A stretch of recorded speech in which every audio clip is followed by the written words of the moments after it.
বই পড়ি ইউটিউব চ্যানেলে আপনাদেরকে স্বাগতম। বেশ কিছু ভিডিও আমরা এর আগে বানিয়েছিলাম যেটা আমেরিকান এম্বাসিতে ইন্টারভিউ বিষয়ে। তো আপনারা যারা এই বিষয়ে ইন্টারেস্টেড বা আরও জানতে চান, আপনারা কাইন্ডলি আমাদের ইউটিউব চ্যানেলটি সাবস্ক্রাইব করবেন এবং আমাদের ইউটিউব চ্যানেলে একটি প্লেলিস্ট আছে যেটির নাম ক্যারিয়ার ও জীবন গঠন। আপনারা সেইখানে গিয়ে বিস্তারিত আরও অনেক ভিডিও দেখতে পাবেন এই বিষয়ে। আমেরিকান এম্বাসিতে ইন্টারভিউয়ের পরে আপনি কি করবেন সেই বিষয়ে আজকের এই ছোট্ট ভিডিও। তো আপনি আমেরিকান এম্বাসিতে ইন্টারভিউ দিয়েছেন, আপনার ইন্টারভিউ অনেক সুন্দর হয়েছে।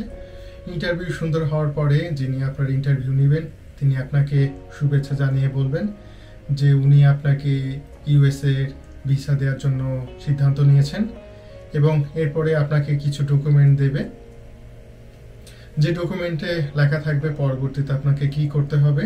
তো সেখানে যে ডকুমেন্টগুলো দেয়া হবে তার মধ্যে একটি ডকুমেন্ট থাকবে যেটিতে লেখা থাকবে যে আপনি কিভাবে আপনার পাসপোর্টটি গ্রহণ করবেন। তো আপনি যখন ভিসা পাবেন বা ভিসা দেওয়ার সিদ্ধান্ত নেওয়া হবে তখন আপনার পাসপোর্টটা ওনারা রেখে দেবেন এবং আপনাকে ওনারা একটি পেপার দেবেন, সেখানে লেখা থাকবে যে কিভাবে আপনি আপনার পাসপোর্টটি ভিসা সহ ফেরত পাবেন। তো সেই পেপারটিতে একটি লিংক বা অ্যাড্রেস দেওয়া থাকবে, সেখানে আপনাকে রেজিস্ট্রেশন করতে হবে এবং সেখানে বেশ কয়েকটি অপশন থাকবে যে আপনি কোথা থেকে বা কোন এলাকা থেকে আপনার পাসপোর্টটি গ্রহণ করতে চান। উদাহরণস্বরূপ আপনি যদি ঢাকা থেকে পাসপোর্ট গ্রহণ করেন তাহলে আপনি সেখানে ঢাকার অ্যাড্রেসটি দেবেন। যেমন আগে ছিল VFS গ্লোবাল, সেটি ছিল ডেল্টা লাইট টাওয়ার, এটি নর্থ এভিনিউ গুলশান 2-এ। তো যদি না ওনারা কোনো অ্যাড্রেস চেঞ্জ করেন তাহলে হয়তো বা এটি আপনাকে দেখাবে।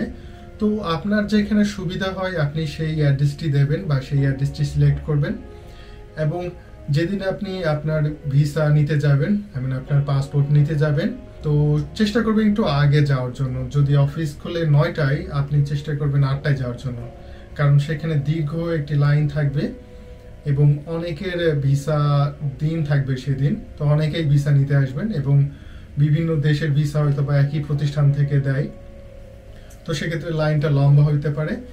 তো আমার পরামর্শ থাকবে একটু কষ্ট হলেও আগে যাবেন, লাইনে দাঁড়াবেন। তো সম্ভবত দীর্ঘ একটি লাইনে আপনাকে দাঁড়াতে হবে, তাই একটু আগে গেলে আপনার জন্য সুবিধা হবে। আর পাসপোর্ট যখন নিতে যাবেন তার আগে কিছু প্রস্তুতি নিয়ে যাওয়া ভালো। প্রস্তুতি বলতে ইন্টারভিউর জন্য না, ডকুমেন্টের প্রস্তুতি। আপনি আপনার যে ইন্টারভিউ লেটারটা সেটা নিয়ে যাবেন, আপনার ডিএস যে ফর্মটি সেটি একটি কপি নিয়ে যাবেন। তো ডিএস ফর্মটি হলো যেটি আপনি ইন্টারভিউর জন্য আমেরিকান এম্বাসিতে নিয়ে গিয়েছিলেন, ডিএস 260 বা ডিএস 160 যেটি হোক। ডিএস যে পেপারটি আপনি নিয়ে গেছিলেন সেই পেপারটি নেবেন, ডিএস এর পেপারটি, আপনার ইন্টারভিউ লেটার একটা কপি এবং আপনার ন্যাশনাল আইডি কার্ডের একটা কপি আপনি নিয়ে যাবেন। আমি জানি না নতুন কোনো ডকুমেন্টের জন্য ওনারা বলেছে কিনা বা আপনাকে ইন্টারভিউর সময় বলে দেবে কিনা। তো আমি যতটুকু জানি এই 3টা ডকুমেন্ট নিয়ে গেলেই হবে। এই 3টা ডকুমেন্ট নিয়ে আপনি লাইনে দাঁড়াবেন। আর আমি জানি না নতুন কোনো এক্সট্রা ডকুমেন্ট ওনারা এখন চাচ্ছে কিনা। তো আপনি যেটা করতে পারেন, আপনি প্রথমে যাবেন, সম্ভব হলে আপনার সাথে কাউকে নিয়ে যাবেন, আপনি তাকে লাইনে দাঁড় করিয়ে দিয়ে লাইনের প্রথমে যিনি লাইনটা মেনটেন করবেন, সিকিউরিটি অফিসার বলেন বা দায়িত্বরত যিনি কর্মকর্তা যিনিই থাকেন, তো ওনাকে গিয়ে জিজ্ঞাসা করবেন যে আমার কি কাগজ এখানে নিয়ে যেতে হবে পাসপোর্টটা রিসিভ করার জন্য, আমি এইগুলো নিয়ে এসেছি, এছাড়া এক্সট্রা কোনো পেপারস লাগবে কিনা। তাহলে ওনারা বলে দেবেন যে আপনার এক্সট্রা কোনো কাগজ লাগবে কিনা। তো আমার যতটুকু ধারণা এক্সট্রা কোনো কাগজ লাগবে না, জাস্ট ইন্টারভিউ লেটারটা, ডিএস ফর্মটা আর আপনার এনআইডি কার্ডের কপি, 3টা জিনিস আপনারা নিয়ে গেলে আশা করি আর কিছু লাগবে না। আর পাসপোর্টটা নেওয়ার পরে আপনাকে হয়তো বা আনুষঙ্গিক কিছু ডকুমেন্ট দেওয়া হবে। তো ওইখানে যদি আপনাদের কোনো প্রশ্ন থাকে একবারে করে নেবেন, কারণ বেরিয়ে আসলে আপনাকে ঢুকতে দেবে কিনা দ্বিতীয়বার সেটি নিয়ে বেশ সন্দেহ আছে। তো ওইখানে চাইলে আপনারা জিজ্ঞাসা করতে পারেন যে আমার আর কোনো ডকুমেন্ট লাগবে কিনা, বা এই প্যাকেটটা আমি খুলতে পারবো কিনা, বা এই প্যাকেটটা আমার সরাসরি গিয়ে আমেরিকার ইমিগ্রেশন অফিসারকে দিতে হবে কিনা। এই ধরনের কোনো প্রশ্ন থাকলে আপনারা জিজ্ঞাসা করতে পারেন।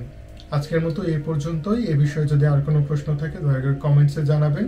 তবে কমেন্টের প্রশ্ন দেওয়ার আগে অনুরোধ থাকবে আমাদের চ্যানেলে এসে আমাদের যে প্লেলিস্ট আছে সেখানে ক্যারিয়ার ও জীবন গঠন নিয়ে যে প্লে লিস্টটা আছে সেখানে এসে দেখবেন যে আপনার মনে যে প্রশ্নগুলো আছে সেই বিষয়ে কোনো প্রশ্নের উত্তর এখানে অলরেডি দেওয়া আছে কিনা। তাহলে আর আপনার কষ্ট করে কমেন্টস লেখা লাগবে না, আপনি সেখান থেকে আপনার প্রশ্নের উত্তরটা পেয়ে যাবেন। তো আজকে পর্যন্তই, ভালো থাকবেন, সুস্থ থাকবেন।